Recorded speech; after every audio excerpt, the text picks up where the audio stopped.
And we are back for round 5 of this Eternal Tournament Series weekly open. And I am Rhino, and still with me here in the booth, helping me bring you all the exciting action today is IlyaK. How you doing, Ilya? Great. And great to be here. Great to be casting with you, Rhino. And for this round, we have what some may describe as a maddening matchup if you're a Combray player. We have Big Combray against Grenadins. Yeah. So Grenadins is a deck that's been on the map since the Dusk Road came out, and they got the additional incredible cards of Stone Scar Scrapper and Gear Cruncher, giving them a real late game plan that can grind out almost any other deck out there. And they have that, as you said, maddening interaction that these time decks like Combray hate, which is Madness and Combust or Madness and Devour, where they take your units from you and then use them to kill your other big standalone units. But this Combray deck isn't the slower, bigger Combray that you might always be used to, as it's if tvkelley's employing Awakened Student to apply pressure, and there's some Valkyrie Enforcers, even Praxis Displacer. So this Combray deck's not going to be sitting back and trying to harsh rule the board and then letting Grenadins reload. The harsh rules are in the side. This is big units that bring value and bring the pressure, and we've seen a lot of lists today that haven't played any protects. Big Combray isn't backing down from a pair of protects and a pair of stand together to help fight the interaction that the Grenadins are bringing.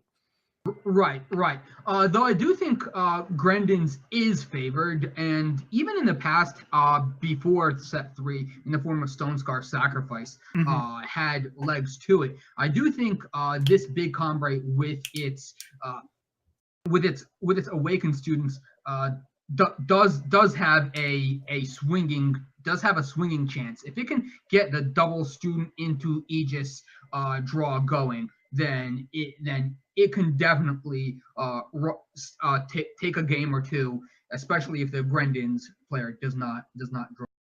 Yeah, and this is the kind of matchup where Sandstorm Titan can do more harm than good to Combray because it can ground your flyers, and flyers are one of Grenadin's big weaknesses. Something like the one of Torrent of Spiders from DrPringles Grenadin's list can ground Combray to a halt until, like, say, Martial Ironthorn wipes the board.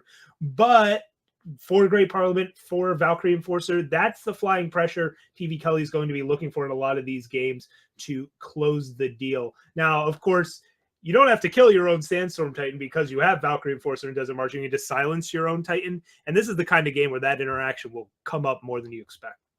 Right. After playing Big Combray, Grenadins was one of the matchups that didn't go well for me. And I was thinking after that, hey, should I actually add Unseen Commando into my sideboard for these matchups that my best shot is going to be taking to the air? We don't see that in tvkelley's sideboard, as he opts to go with a very heavy anti-aggro package in the form of 4 Temple Scribes and 4 Combray Healers. Yeah. But it may be, for future reference, an idea that if Grenadins start popping up a bit more, then you might see Mr. Trust in your skills in the sideboard of even the decks playing your good old friendly neighborhood Darude. Yeah, we've certainly seen Unseen Commando show up in Combray, but just the Combray aggro kind of flyers build where you're seeing it alongside of Tinker Overseers and Eager Owlets as well. That sort of style of Combray, which is not quite what tvkelley's going for, more of a big mid-range beatdown style deck that has still the World Bear, Behemoth, Ironthorn, Mystic Ascendant top end. So, that sort of build of Combray is a bit more vulnerable to these Grenadins decks.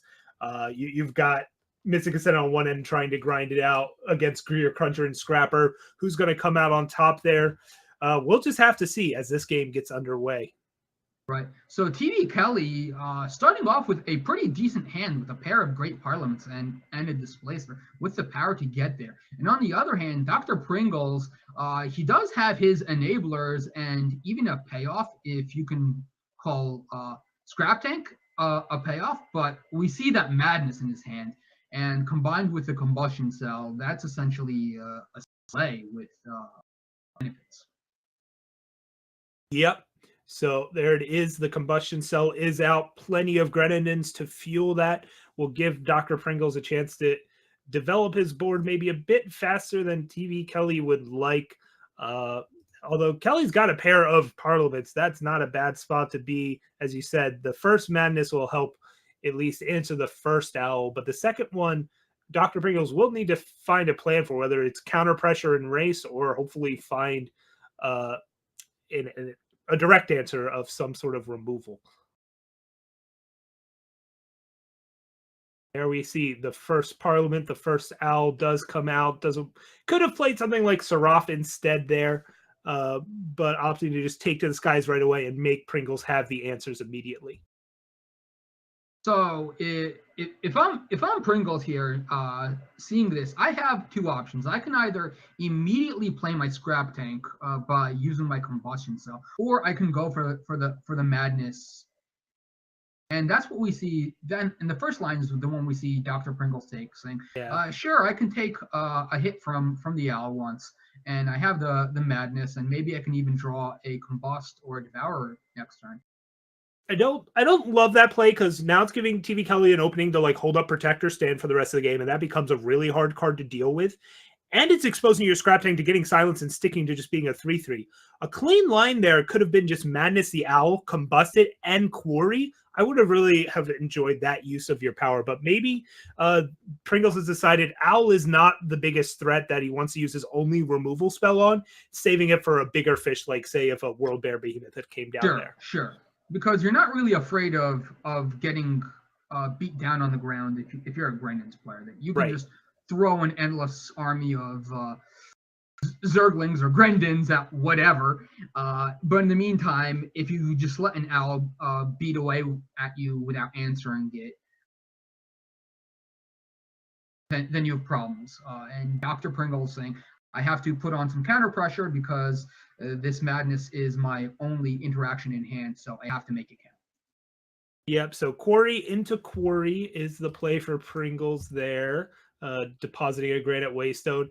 And we'll see him play out an assembly line and then probably sacrifice a grenadine and quarry again. Well, love that sequencing, because it wasn't like you were going to swing with one of your grenadine in play anyways, but it'll all work out here, I'm sure. We'll see what he ends up getting off of this quarry. I'm just generally a proponent of, if you know you're going to draw a card first, right? Right. Looks like he's got a tough decision. We can't see it ourselves, but this quarry has been resolving for some time here, so we'll figure out what he's picking between. A combust goes to the void for a gear cruncher. And a gear cruncher. All right, that makes sense. Give up removal for unlimited removal. Your opponent hasn't even deployed a silence yet on this scrap tank, so it's not a stretch to think they don't have any yet to answer your gear cruncher, which conveniently dodges Vanquish. Right. So tvkelley can't even really block a 1/1 with the Seraph, because they'll just be putting Crownwatch longswords on the scrap tank. But out comes Martial Ironthorn and gains 4 life with that Amber Waystone, putting tvkelley in great position next turn, as he has a great parliament for 2 owls waiting in the wings. Pun semi-intended. Yeah, that was an excellent draw for Kelly there, as you said, setting up the double parliament next turn. And that gives Pringles a pretty appetizing madness target, as Kelly's sitting at 20, not going to be sitting at 20 for much longer here, as there's 2 5/5s over on the other side that are about to crunch in with all of these grenadine as well. And then with that combustion cell, we'll be able to eat up this Ironthorn, as we talked about. Madness is just a direct removal spell, but we see instead the first combustion cell being used on a grenadine to pump up 1 extra damage, and then he'll just play a second combustion cell here to eat the Ironthorn.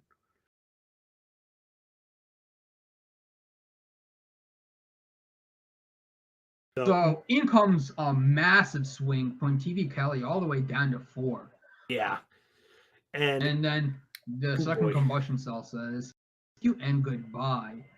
Yeah, Combre struggles against go wide strategies that can get on the board faster. And that's what we're seeing here. Just lots of Grenadin can now chip in after that huge hit from Marshall Ironthorn plus Scrap Tank, taking him all the way down, as you said, to 4. Swinging in with the Owls. So that's 4 blockers back. 3 Grenadin would get through to 1 damage, doing that crucial math there as tvkelley's presenting lethal Owls of his own with DrPringles at 11 health.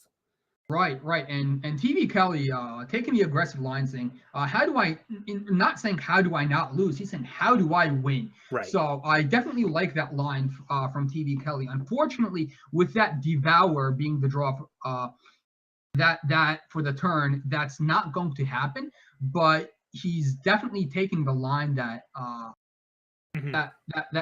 that's helping him win. Or at least it's not happening this turn. We have to see how DrPringles plays this out.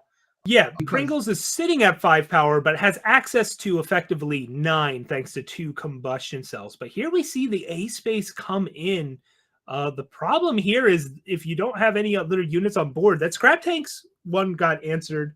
So it's looking like the plan will be swinging with all these Grenadin.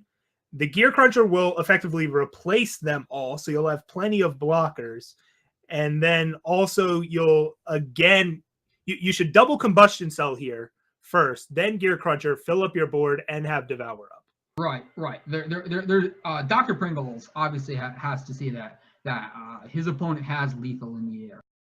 So he knows that his only play is the Combustion Cells and the Devour and the Gear Cruncher.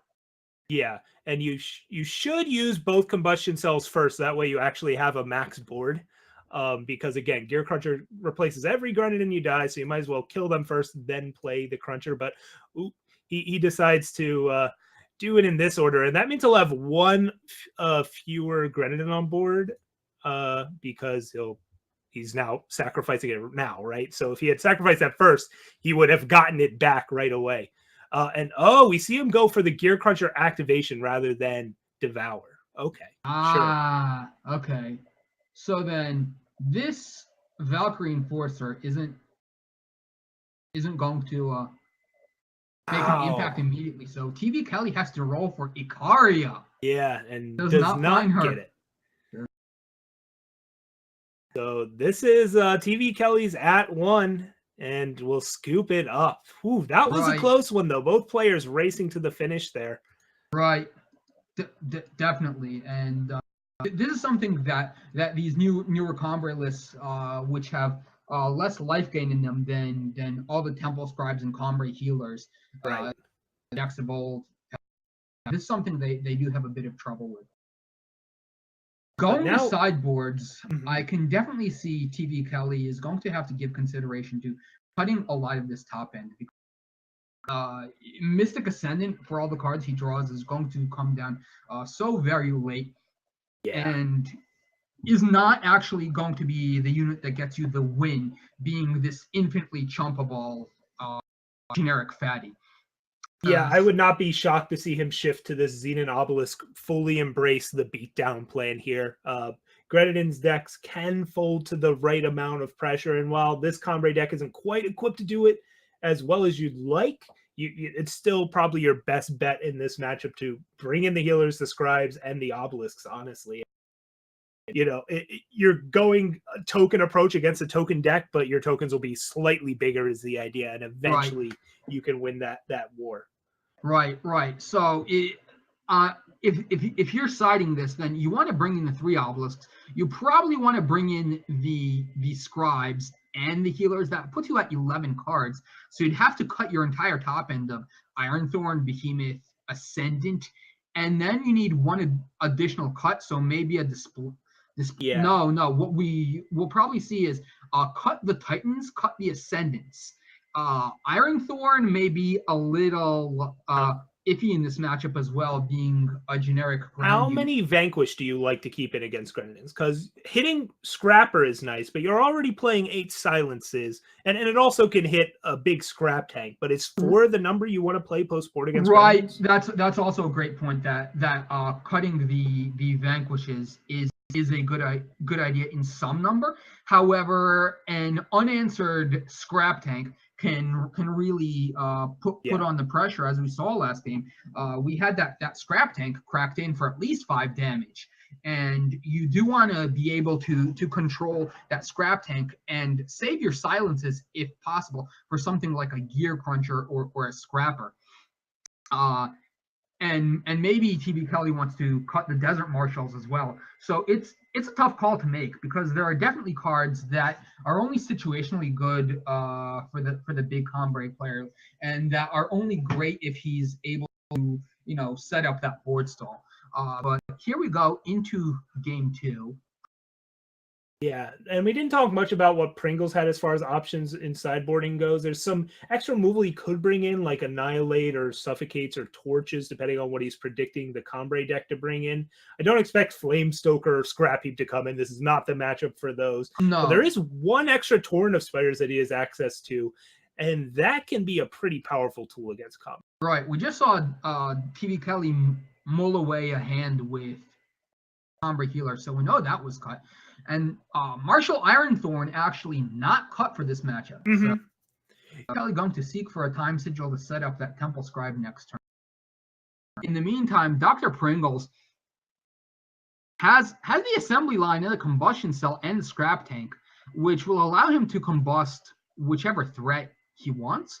And we see that tvkelley also did not side out the Sandstorm Titan, so a 5/6 beater is sometimes just good enough to get the job done. tvkelley playing out that Emerald Waystone, in that case, it's not something I actually agree with, because he had 2 other Justice Sigils in his hand, and those extra points of life might prove crucial.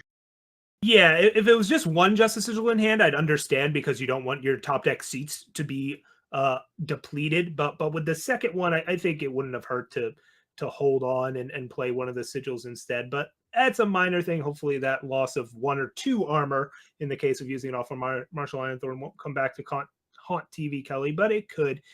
In comes the buffed up Temple Scribe and Cambrai Healer.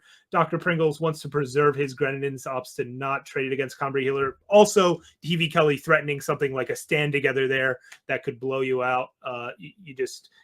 Pringles wants to have his Grenadin intact for this combustion cell to get to work. Right. You can't throw away too many of your resources. And remember that life is a resource, just like anything else.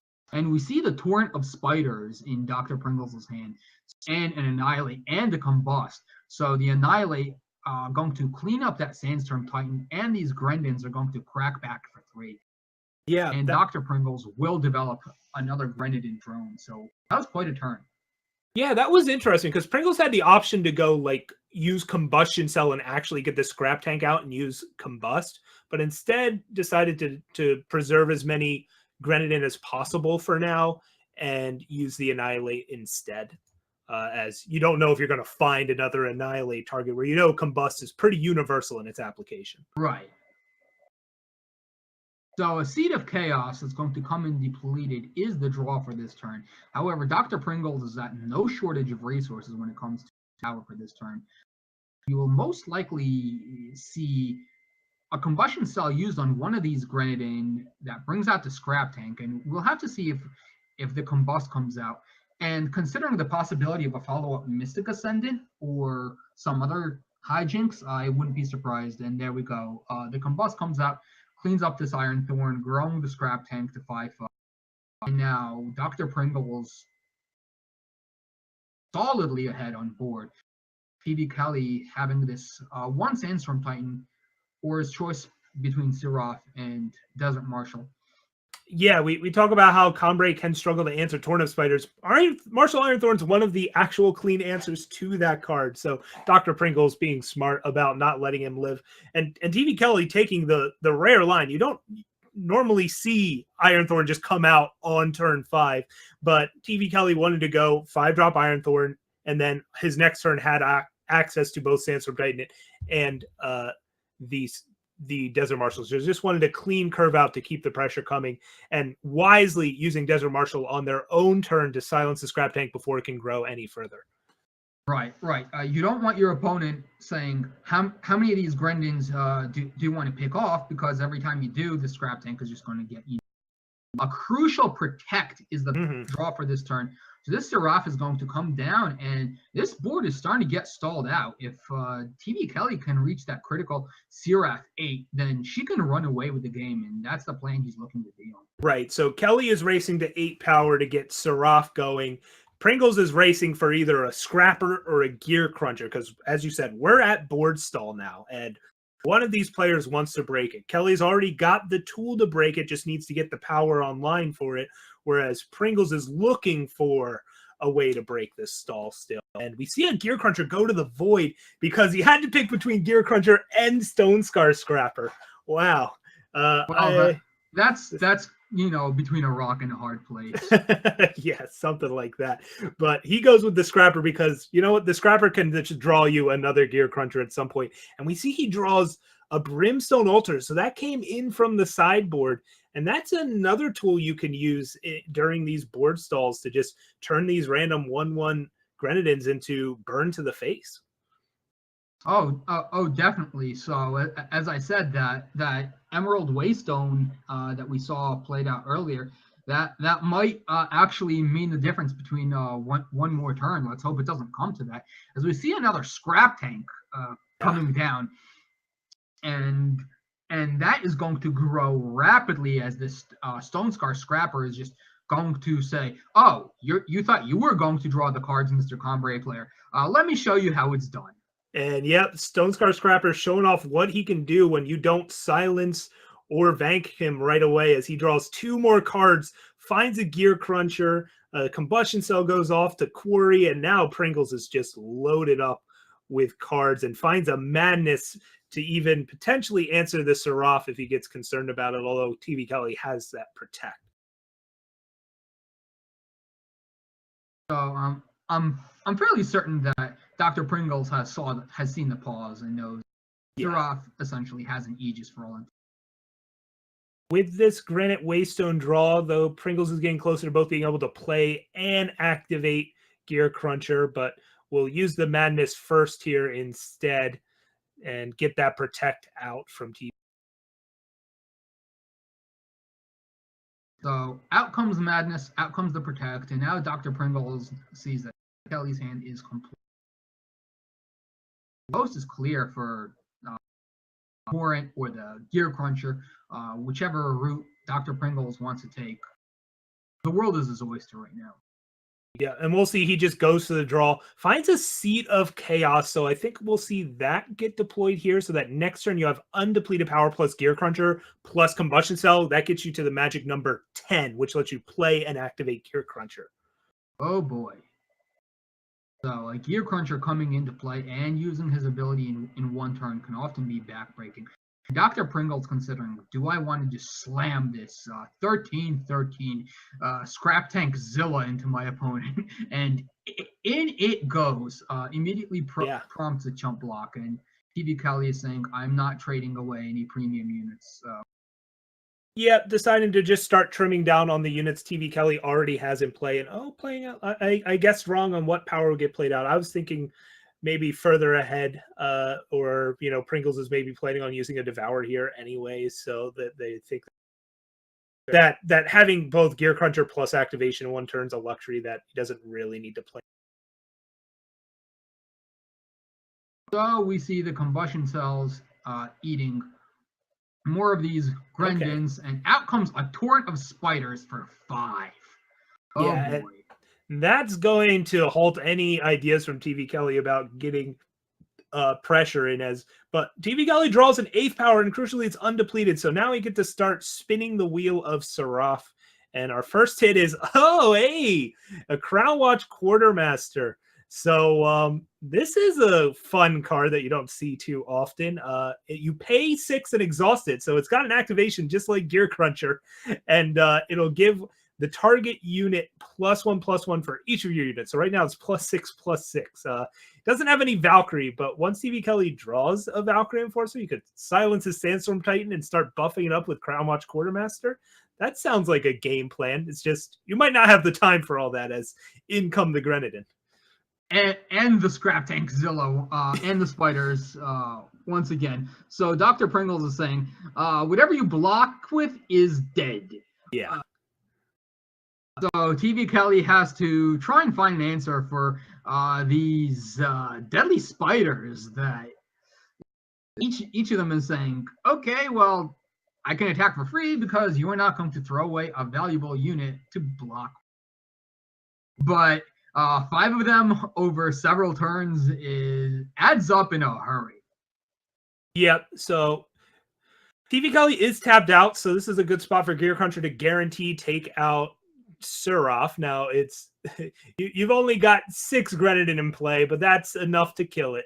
Now you go down to 5 actually to activate that, but still the point remains, right? Suraf dies to 5 damage, and now Pringles has both a Gear Cruncher and a Scrapper and a Scrap Tank in play to tvkelley's basically nothing. So this is the part where tvkelley hopes that they sided in harsh rule for this matchup, even though they probably shouldn't have. So an Amber Waystone is the draw for tvkelley for this. Holding it in the hopes of potentially doubling that. That would be his only out, but it's looking fairly grim for him as this enormous Scrap Tank is knocking on the door, and this Gear Cruncher is going to be shooting down any stray units as well. This 5/5 coming in and saying, if you block this with your 4/8, I'm killing it. If you block this with your Titan, I'm killing it. And once again, tvkelley is put into position. Yeah, this is not looking good at all for tvkelley here. Just so many different things they have to deal with, and Pringles is at 28 health. I don't know how Combray can get back into this again, unless, as we said, they inexplicably have some number of harsh rule in the side. But even then, you know, the Scrapper can start going, gain more life. 21-21 Scrap Tank. tvkelley's just got 2 units left standing here against a basically full board from Dr. Pringles. Right. And so many of these units are just so difficult to block, whether they're deadly Grenadins, whether they're deadly spiders, or enormous Scrap Tanks. Once a Grenadin deck gets rolling, it's coming at you from just about every single angle, and you're not getting out of that unless you bring in tvkelley. Assuming the role of the beatdown, then I don't think he brought them in. Yeah, this draw just did not work out for tvkelley. Multiple Sandstorm Titans and Temple Scribes and Combray Healers were not the kind of pressure you wanted. You wanted to see your Valkyrie Enforcers and Awakened Students, and that's just not the side of the deck you saw here. And as we see, once you let the Grenadin stabilize, there's no stopping them. This Stone Scar Scrapper has been in play since he first got dug up with a quarry, and it just spiraled out of control for there.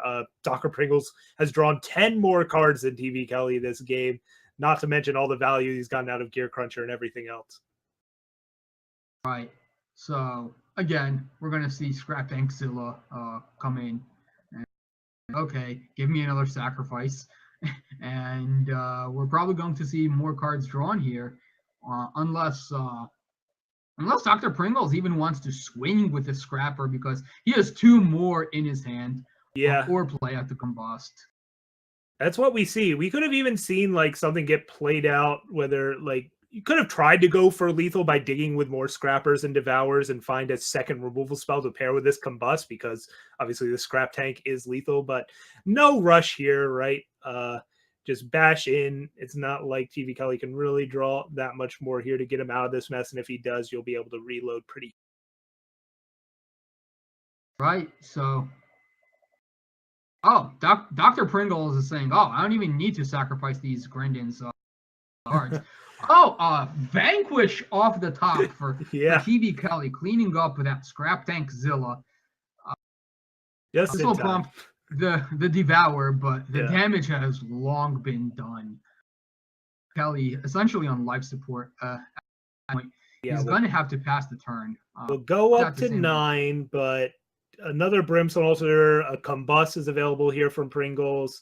So that should spell doom here. We'll play out the Scrapper, combusted on the Quartermaster, and in comes the units to finish it off. Right. Yeah, that's 4 plus 3 plus 1 plus 1 is 9. So that's going to be DrPringles taking it 2-0 over Big Combre. Yeah, if you can't apply the pressure with awakened students, enforcers, and maybe world bears, then you're not winning the long game if one of these Grendon late game units goes on what we saw. Yeah, tvkelley saw 0 Valkyrie enforcers in those 2 games, and it showed as Grenadins kind of got to do what they want. Although that first game was close, as Owls put up a shot at winning that race, but it wasn't quite enough, quite in time. And in game 2, when we saw there, no flyers out of tvkelley, and that's where the Grenadins thrive. When you're not pressuring them with evasive flyers or unblockables or overwhelm units, they're going to take their time and grind you to a pulp. Right, and that's what we saw happen, and that's the way the matchup usually goes more often than not. As Big Combre getting its student enforcer parliament sort of draw, that's a more rare type of draw for the deck, and the Grendons were able to take advantage. All right, so with that, we are going to try and set up a backup match here. We're going to, it looks like we've got level 13 David up against Trumpets. We just saw David in the previous round with his take on aReNGee blue, but not as controlly as we're used to, instead with more units. He's up against Trumpets, and Trumpets currently has a 1-0 lead. Not sure. They're still sideboarding right now. They're on standby for us to dive in. So we're getting that set up. It'll be underway shortly. And let's check out what Trumpets is. Okay, looks like another aReNGee blue deck, actually. But this is more of a... no, not really armory style. It's got a Daisho, an Island Clan Mother, a Sword of the Sky King for its Rise to the Challenge package. It's playing the full 4 Rise to the Challenge, 4 Wisdom, 4 Strategize. So it's a big aReNGee deck, but slightly different flavor than David's, where it's not playing the Whirling Duels or Sheltering Riders, instead going with a slightly different threat setup. So essentially, this matchup can essentially be summarized as an FJP dance in the sky, with both decks playing this very controlling style, with aReNGee being the mainstay of the deck, with Trumpets opting to go even further beyond into Sword of the Sky King and Island Clan Mother.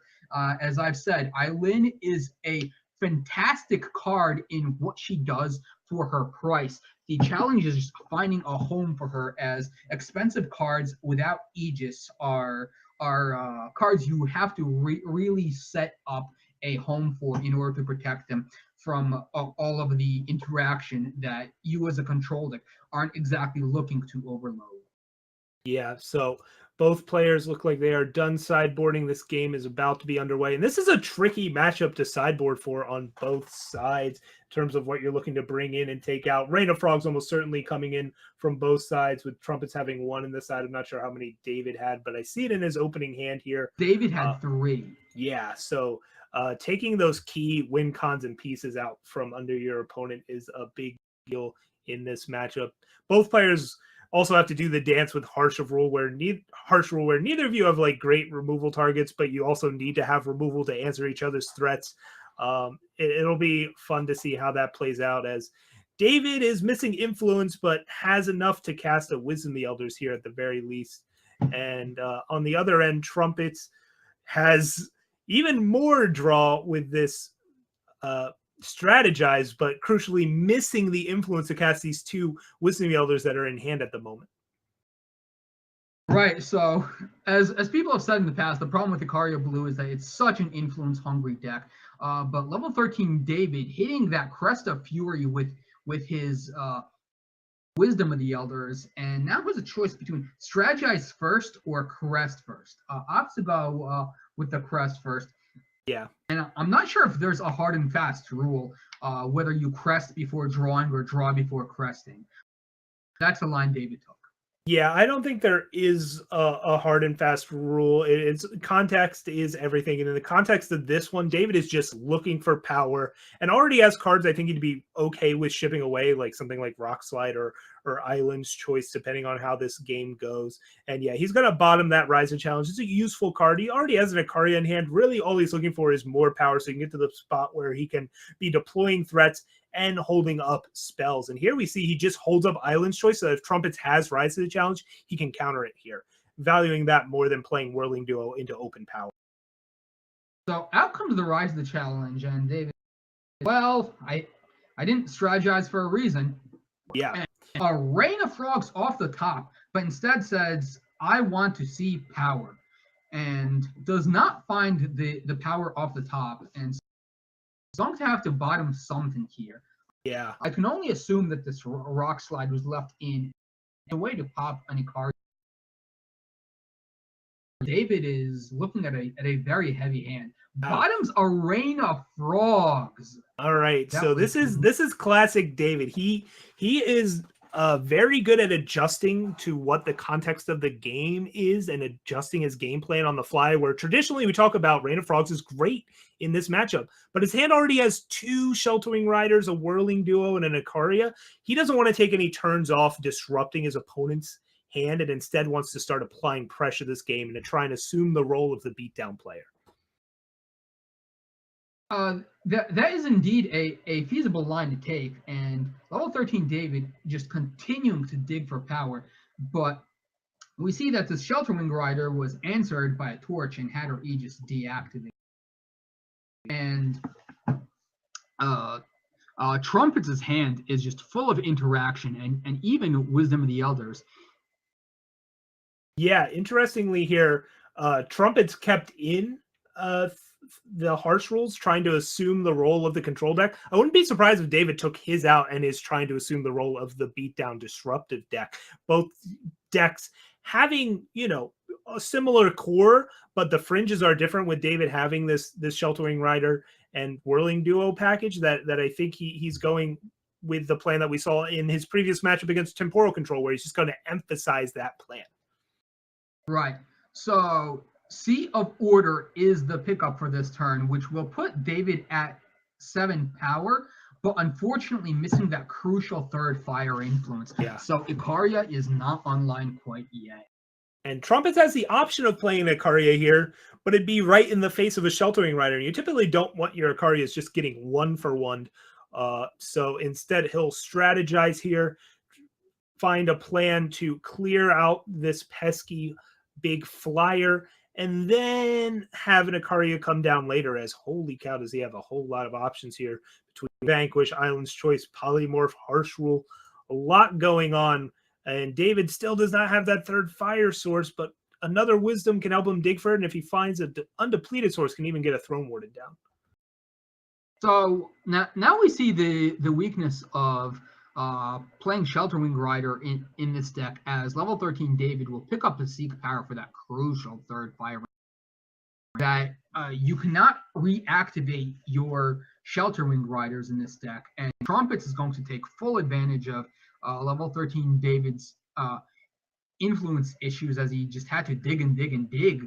And this Ikaria is just going to come out, clean up this neutered Shelterwing, and level 13 David is essentially going to set up for this end of turn Rock Slide. And this turn actually can opt to, instead of burning a Vanquish, can go with a Runehammer into Rock Slide play.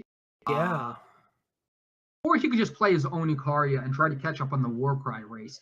So plenty of lines to take, and several of them defensible.